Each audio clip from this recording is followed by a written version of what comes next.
અને માતાજી આ વાત ખૂબ સરસ કરે છે કે દેવી નથી કોઈ દુબળી, તમને ભરો હોય આવે ત્યાં માથું ટેકજો। આ જગતમાં કોઈ દેવ દુબળી નથી, તમારા ભરોસાનો ભાર હોય તો ખમકારા કરતી દેવી આવ્યો બાપ। જેવો તમારો ભરોસો એવી માતા તમારી સામે આવે। દેવી નથી કોઈ દુબળી, તમને ભરોસો આવે ત્યાં માથું ટેકજો। કે કળવી ના નહીં તારે બળ તું તો ઈ વાતને ના ભૂલજો।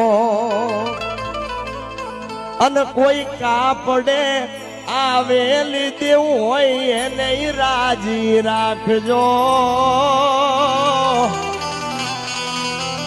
માં એમ કે છે કે હું નથી કહેતી કે મારા પાસે દોડીને આવો, તમારી કળની દેવીને પૂછજો। કાપડે આવેલી કોઈ દેવ હોય તો એને પૂછજો, ઈ રાજી તો હું તો ખમકારા કરીશ।